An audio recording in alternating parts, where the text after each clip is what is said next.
നമസ്കാരം. ഞാൻ V B Unnithan. രാഷ്ട്രബന്ധുവിൻ്റെ പുതിയ വാസ്തു എപ്പിസോഡിലേക്ക് എല്ലാവർക്കും സ്വാഗതം. ഇന്ന് നമ്മൾ പറയുന്നത് നമ്മുടെ ഓരോ വീടും മുന്നോട്ടുള്ള പ്രയാണത്തിൽ അവിടെ സ്ത്രീക്കും പുരുഷനും തുല്യ പ്രാധാന്യമുള്ളത്. അതിലേറെ നമ്മൾ നോക്കേണ്ട ഒരു കാര്യം, ഈ സ്ത്രീക്കും പുരുഷനും തുല്യ പ്രാധാന്യത്തിനൊപ്പം തന്നെ ഏറ്റവും കൂടുതൽ സമയം, ഏറ്റവും കൂടുതൽ നേരം ഒരു വീട്ടിൽ ചിലവിടുന്നത് സ്ത്രീകളാണ്. ആക്ച്വലി പുരുഷന്മാർ അല്ലെങ്കിൽ വീട്ടിൽ പഠിക്കുന്ന കുട്ടികൾ ഇവരൊക്കെ പുറത്തു പോകുമ്പോഴും ഏറ്റവും കൂടുതൽ നേരം വീട്ടിൽ സാധാരണ ചിലവഴിക്കുന്ന സ്ത്രീകളാണ്. കാര്യം ജോലിയുള്ള ആളുകളായാലും ജോലി ഇല്ലാത്ത ആളുകളായാലും കമ്പാരിറ്റീവ്ലി ഏറ്റവും കൂടുതൽ ഓരോ വീടുകളിൽ ആ സ്ത്രീകളാണ് കൂടുതൽ സമയം ചിലവിടാറുള്ളത്. നമ്മൾ വീടൊക്കെ നമ്മൾ നല്ലതുപോലെ വെച്ചേക്കുകയാണ്, അല്ലെങ്കിൽ വീടിന് വേറെ വാസ്തു പ്രശ്നങ്ങളൊന്നുമില്ല എന്നൊക്കെ നമ്മൾ പറയുന്നുണ്ടെങ്കിലും ആരും അറിയാത്ത ഒരുപാട് രഹസ്യങ്ങൾ വീടിനുള്ളിലുണ്ട്. ഒന്നാമതായി ഈ സ്ത്രീകളെ ഏറ്റവും കൂടുതൽ ബാധിക്കുന്ന വാസ്തുദോഷങ്ങൾ വീട്ടിൽ വരാറുണ്ട്. അതെന്തൊക്കെയാണെന്ന് നമുക്ക് പരിശോധിക്കാം. ഒന്ന്, വീടിൻ്റെ വടക്കു വശം തെക്ക് വശത്തേക്കാൾ ഏറ്റവും കൂടുതലാകണം. നിർബന്ധമായ ഒരു കാര്യമാണ്. ഒരിക്കലും വടക്കിനെ തെക്ക് ഭരിക്കരുത്. അതായത് വീട്ടിലെ തെക്ക് വശമാകരുത് ഏറ്റവും കൂടുതൽ ഉണ്ടാകേണ്ടത്. ഏറ്റവും കൂടുതലായിരിക്കേണ്ടത് തെക്കിനേക്കാൾ വടക്ക് വശമാകണം. തെക്ക് കൂടുതലായി പോയാൽ സ്ത്രീപക്ഷത്ത് ഒരുപാട് വിഷമതകൾ വന്നുപെടും. അവരുടെ ശാരീരികമായ ഒരുപാട് പ്രശ്നങ്ങൾക്ക് ഇടയാകും. തെക്ക് ദിശയും വടക്ക് ദിശയും സ്ത്രീകളെ ഭരിക്കുന്നതാണ്. തെക്ക് ദിശയിലെ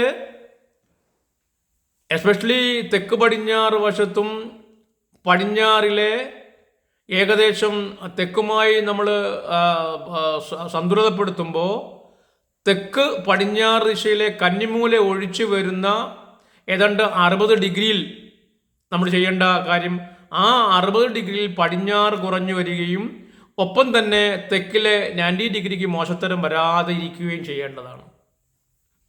അത് എങ്ങനെയാണെന്ന് ചോദിച്ചു കഴിഞ്ഞാൽ വടക്ക് വശം കുറഞ്ഞും വരണം, പടിഞ്ഞാറ് തെക്ക് വശങ്ങൾ കുറഞ്ഞു വരികയും വേണം. ഒപ്പം തന്നെ ആ തെക്ക് വശത്തോട്ടോ പടിഞ്ഞാറ് വശത്തോട്ടോ നിൽക്കുന്ന വാതിലുകൾ യഥാവിധി ഉച്ചസ്ഥാനത്തായിരിക്കുകയും വേണം. അത് ഒരു വലിയ ഘടകമാണ്. ഇത് പലരും നോക്കാറില്ല.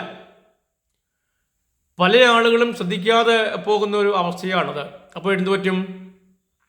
സ്ത്രീകൾക്ക് വെരിക്കോസ് പോലുള്ള അസുഖങ്ങൾ ആ വീട്ടിൽ സജീവമായിരിക്കും. സ്ത്രീകൾക്ക് നട്ടല് സംബന്ധമായ അസുഖങ്ങളുണ്ടായിരിക്കും, ശിരോരോഗങ്ങളുണ്ടാകും, ത്വക്ക് സംബന്ധമായ അസുഖങ്ങൾ ആ വീട്ടിൽ വന്നുപെടും. അസ്ഥിരപ്പെട്ടുകൊണ്ടേയിരിക്കും സ്ത്രീയുടെ ജീവിതം. അത് അച്ഛൻ്റെയും അമ്മയുടെയും വസ്തു മക്കളെ ബാധിക്കും, ഭർത്താവിൻ്റെ പേരുള്ള വസ്തു ഭാര്യയെ ബാധിക്കും, ഭാര്യയുടെ പേരുള്ള വസ്തു തിരിച്ചും ബാധിക്കും, ഭാര്യയുടെ അമ്മയുടെ പേരുള്ള വസ്തു പെൺമക്കളെയും വളരെ സാരമായി ബാധിക്കും. അപ്പോൾ ഈ ഒരു ക്രമം അവിടെ തരപ്പെടുത്താൻ നമ്മൾ തയ്യാറാവേണ്ടതാണ്. ഒന്നുകൂടി ആവർത്തിക്കുന്നു. ആദ്യമായിട്ട് വടക്കുവശം തെക്കുവനേക്കാൾ കൂടണം. രണ്ടാമത് തെക്ക് പടിഞ്ഞാറ് വശം മുമ്പേ പറഞ്ഞതുപോലെ സെർവ് ചെയ്തെടുക്കേണ്ടതാണ്. പിന്നെ മൂന്നാമത് നമ്മൾ നോക്കേണ്ടത് വടക്ക് പടിഞ്ഞാറ് വശം. വടക്ക് പടിഞ്ഞാറ് ദിശ പലപ്പോഴും പറയാറുള്ളത് വീട്ടിലെ മക്കളുടെ പെൺമക്കളുടെ ദിശ കൂടിയാണ്. ഈ വടക്ക് പടിഞ്ഞാറ് ദിശയിലെ നിർമ്മാണ വൈകല്യങ്ങൾ, നിർമ്മാണ വൈകൃതങ്ങൾ പെൺമക്കളെയും സ്ത്രീകളെയും ഒരുപോലെ ബാധിക്കും. വടക്ക് പടിഞ്ഞാറിലെ നിർമ്മാണ വൈകൃതങ്ങൾ എന്ന് പറയുമ്പോൾ എന്ത് വരാം? യാതൊരു കാരണവശാലും വടക്ക് പടിഞ്ഞാറ് ചേർന്ന് കാർപോർച്ച് വരാൻ പാടില്ല, സിറ്റ് ഔട്ട് വരാൻ പാടില്ല, അവിടെ ഓപ്പണിംഗ് ഉണ്ടാവാൻ പാടില്ല, അവിടെ ക്ലോസ്ഡ് ആയിരിക്കണം ആ ഭാഗം. പിന്നെ വടക്ക് പടിഞ്ഞാറിൻ്റെ പടിഞ്ഞാറ് ദിശയും വടക്ക് ദിശയും നമ്മൾ നോക്കുമ്പോൾ യാതൊരു കാരണവശാലും ആ വടക്ക് പടിഞ്ഞാറ് ദിശയിലൂടെ വഴിയോ, വടക്ക് പടിഞ്ഞാറ് ദിശയിലൂടെ ഒരു ഗേറ്റോ, വടക്ക് പടിഞ്ഞാറ് ദിശയെ അസ്വസ്ഥപ്പെടുത്തുന്ന പുറത്തുള്ള നിർമ്മാണങ്ങളോ ഉണ്ടാകാൻ പാടില്ല. അതുവഴി യാതൊരു കാരണവശാലും വലിയ ഊർജ്ജ ഒഴുക്കുകൾ ഉണ്ടാകരുത്. അതിൻ്റെ അർത്ഥമെന്ന് വെച്ചാൽ വടക്ക് പടിഞ്ഞാറ് മൂല ചേർന്ന് വഴി ഉണ്ടാകരുത്, വടക്ക് പടിഞ്ഞാറിൽ നിന്നൊരു ഗേറ്റ് വന്ന് കയറരുത്, വടക്ക് പടിഞ്ഞാറ് വീടിൻ്റെ ഒരു ഒരു മർമ്മമായി മാറരുത്. മർമ്മമായി എങ്ങനെ മാറുക വെച്ചാൽ ആ വഴി അധിക ഊർജ്ജം ഇതുവഴി ഒഴുകുന്നോ വീടിന് പുറത്ത് അതൊരു വലിയ മർമ്മ മേഖലയായി ഊർജ്ജ കോണായി രൂപാന്തരപ്പെടാനുള്ള സാധ്യതയുണ്ട്. ഇതൊക്കെ ശാസ്ത്രീയമായി തെളിയിക്കപ്പെട്ട കാര്യങ്ങളാണ്. ഇത് ഭൗതിക ശാസ്ത്രമാണ്. അപ്പോൾ അതുകൊണ്ട് ആ വടക്ക് പടിഞ്ഞാറ് ഈ പറഞ്ഞ കാര്യങ്ങൾ വരാതിരിക്കുന്നതിനൊപ്പം തന്നെ അവിടെ കുഴിഞ്ഞു പോകാൻ പാടില്ല, അവിടെ വലിയ വാതിൽ വന്ന് തുറക്കാൻ പാടില്ല, സിറ്റൗട്ട് വന്ന് കയറാൻ പാടില്ല, കാർപോർച്ച് വന്ന് കയറാൻ പാടില്ല. അങ്ങനെ വന്നാലും സ്ത്രീപക്ഷത്ത് ബലഹീനതകളും ദുരിതങ്ങളും ദുരന്തങ്ങളുമാകും ഉണ്ടാകുക. ആ പെൺകുട്ടികളുടെ പക്ഷത്ത് വല്ലാത്ത പ്രതിസന്ധികൾ വന്നുപെടാം. അവരുടെ ജീവിതം, അവരുടെ ആരോഗ്യം, അവരുടെ ചിന്തകൾ, അവരുടെ മനോനിലകളെയൊക്കെ അത് വളരെ സാരമായി ബാധിക്കാം. അവരുടെ ബന്ധങ്ങളെ അത് കലുഷിതമാക്കാം. അവരുടെ ജീവിതക്രമങ്ങളെ അത് വിഷമസന്ധികളിലേക്ക് മാറ്റിക്കൊടുക്കാം. അവരുടെ ശരീരത്തിലെ ശ്വാസകോശ സംബന്ധമായ അസുഖങ്ങൾ അവർക്കുണ്ടായേക്കാം. അവർ ആസ്മാറ്റിക്കായി ഭവിച്ചേക്കാം. അവരിലെ ചിന്തകൾ അവർക്ക് മനോദൗർബല്യങ്ങൾ ഉണ്ടായി വരേക്കാം. അവരുടെ ചിന്തയിലും അവരുടെ ആലോചനകളിലും അവരുടെ തീരുമാനങ്ങളിലുമൊക്കെ അസ്ഥിരത വന്നുപെടാം. മനോദൗർബല്യങ്ങൾ എന്ന് പറയുമ്പോൾ ഒരുപക്ഷെ നിങ്ങൾക്ക് മനസ്സിലായിട്ടുണ്ടാവും, അവ മനസ്സിനെ ബാധിച്ചേക്കാം, ദൗർബല്യങ്ങൾ കൊടുത്തേക്കാം, മനസ്സിൻ്റെ സ്ഥിരത നഷ്ടപ്പെടുത്തിയേക്കാം. അതുപോലെ തന്നെ നിരാശ, ഡിപ്രഷൻ പോലുള്ള അസുഖങ്ങൾക്ക് കാരണമായേക്കാം. ഒപ്പം ത്വക്ക് രോഗങ്ങളും ഭയങ്കരമായിട്ട് വന്നേക്കാം. ത്വക്ക് രോഗങ്ങളൊക്കെ ഏറ്റവും കൂടുതൽ പ്രായം കുറഞ്ഞ കുട്ടികളെ ആയിരിക്കും ഏറ്റവും കൂടുതൽ ബാധിക്കുക. അത് സ്കിൻ ഡിസീസ് പല രൂപത്തിൽ വന്നുപെടാനും സാധ്യതയുണ്ട്. അപ്പോൾ അതുകൊണ്ട് ഈ വടക്ക് പടിഞ്ഞാറിലെ നിർമ്മാണ വൈകല്യങ്ങളും യാതൊരു കാരണവശാലും നിങ്ങൾ മോശമാകാതെ നോക്കേണ്ടതാണ്. അടുത്ത ഏറ്റവും കൂടുതൽ ശ്രദ്ധിക്കേണ്ട ഒരു കാര്യം വടക്ക് കിഴക്കാണ്. വടക്ക് കിഴക്ക് ഭാഗത്തെയോ അല്ലെങ്കിൽ തെക്ക് പടിഞ്ഞാറ് ഭാഗത്തെയോ മതിലുകൾ വളഞ്ഞു വരാൻ പാടില്ല. വടക്ക് കിഴക്ക് ഭാഗത്ത് ഒരല്പം മതിൽ വളഞ്ഞാൽ നമുക്ക് എങ്ങനെയെങ്കിലുമൊക്കെ സഹിക്കാം. പക്ഷേ തെക്ക് പടിഞ്ഞാറിലെ മതിൽ യാതൊരു കാരണവശാലും വളഞ്ഞു പോകാൻ പാടില്ല. തെക്ക് പടിഞ്ഞാറിലെ മതിൽ വളഞ്ഞു പോയാൽ അവിടെ സ്ത്രീയുടെ ദിശാബോധമാണ് നശിച്ചു പോകുക. സ്ത്രീയുടെ ജീവനഷ്ടങ്ങളാണ് അവിടെ ഉണ്ടാകുക. സ്ത്രീകളുടെ അവസരങ്ങൾ കെട്ടുപോവുകയാണ് ഉണ്ടാകുക. അപ്പോൾ യാതൊരു കാരണവശാലും തെക്ക് പടിഞ്ഞാറിലെ മതിലിന് വളവുകൾ ഉണ്ടാകാൻ പാടില്ല. തെക്ക് പടിഞ്ഞാറ് സ്ഥലത്തെ വസ്തു തെക്ക് പടിഞ്ഞാറ് വളഞ്ഞിരുന്നാലും അത് പ്രശ്നമായി തീരും. അത് സ്ത്രീയെ നന്നായി ഭരിക്കും. വീടിൻ്റെ മൊത്തം സ്വസ്ഥതയെ അത് ബാധിക്കാറുണ്ട്. അപ്പോൾ തെക്ക് പടിഞ്ഞാറ് പരമാവധി മതിലുകളെ വളയ്ക്കാതെ നോക്കേണ്ടത് നമ്മുടെ ഉത്തരവാദിത്വമാണ്. ഇത്രയും പ്രധാന കാര്യങ്ങൾക്കൊപ്പം വീടിനുള്ളിൽ ശ്രദ്ധിക്കേണ്ട കാര്യം, വീടിനുള്ളിൽ നമ്മൾ വീട് വയ്ക്കുമ്പോൾ പരമാവധി വടക്കിലോട്ടും കിഴക്കിലോട്ടും പരമാവധി പ്രധാന വാതിലുകൾ വരണം. ഒപ്പം തന്നെ തെക്ക് കിഴക്കാണ് അടുക്കള വെക്കുന്നതെങ്കിൽ ആ തെക്ക് കിഴക്കിൻ്റെ കറക്റ്റ് ഉച്ചസ്ഥാനത്ത് തന്നെ വാതിൽ വരാൻ നോക്കേണ്ടതാണ്. അതല്ലെങ്കിൽ ദോഷം ഭവിക്കും. ആ ഉച്ചസ്ഥായിൽ വന്നില്ല എന്നുണ്ടെങ്കിൽ വടക്കോട്ടും കിഴക്കോട്ടും ജനലോ വാതിലുകളോ വരുന്നത് കൂടാതെ തെക്ക് കിഴക്ക് ഭാഗത്തെ കതക് ഉച്ചസ്ഥായിൽ തന്നെ കൊടുത്തു വെക്കുമ്പോൾ അത് സ്ത്രീ ഗുണകരമായ ഫലങ്ങൾ കൊടുക്കും.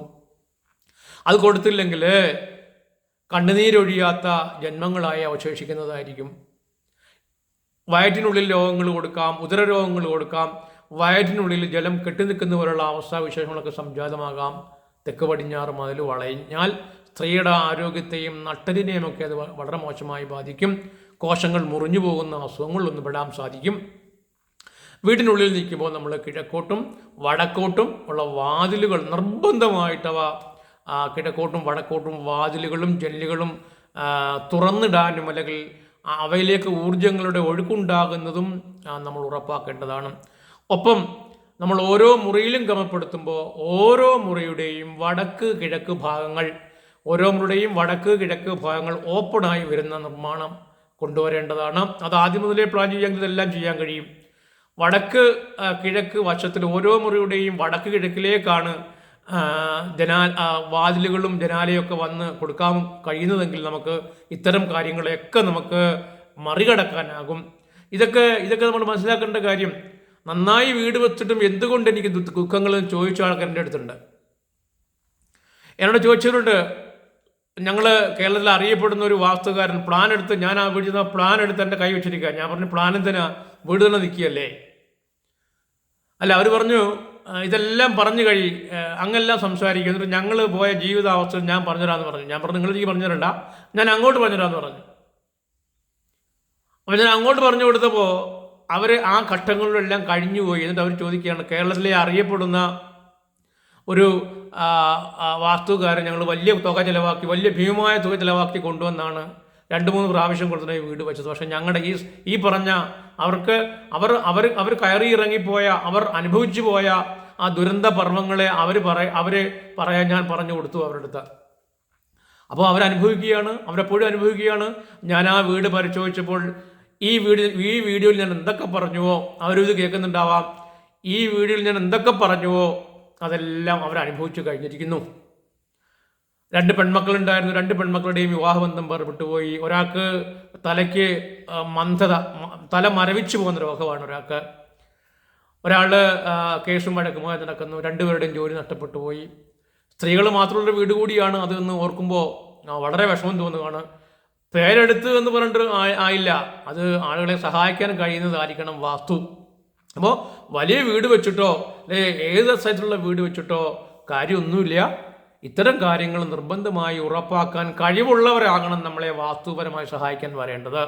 ഇത്തരം കാര്യങ്ങളിൽ നല്ല അറിവുള്ളവരായിരിക്കണം നമ്മളെ വാസ്തുപരമായി സഹായിക്കാൻ വരേണ്ടത്. അപ്പോൾ സ്ത്രീകളുടെ ജീവിതം അത് എപ്പോഴും കലുഷിതമാകുന്നത് മറ്റൊന്നും കൊണ്ടല്ല, നിങ്ങൾ താമസിക്കുന്ന ഇടത്തെ നിർമ്മാണ വൈകല്യങ്ങൾ കൊണ്ടാണ്.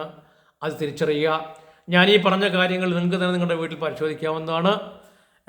അത് നിങ്ങൾ പരിശോധിച്ചിട്ട് നിങ്ങളുടെ ജീവിതാനുഭവങ്ങളെ അതുമായി കണക്റ്റഡാക്കി നോക്കുക. എന്നിട്ട് മാത്രമേ ഈ വീഡിയോ വിശ്വസിക്കാവൂ. എല്ലാവർക്കും നല്ലത് വരട്ടെ, രോഗങ്ങളെല്ലാം ഒഴിഞ്ഞു പോകട്ടെ എന്ന് പ്രാർത്ഥിക്കുന്നു. അടുത്ത ഒരു വീഡിയോയിൽ വരുന്നവരെ എല്ലാവർക്കും നന്ദി, നമസ്കാരം.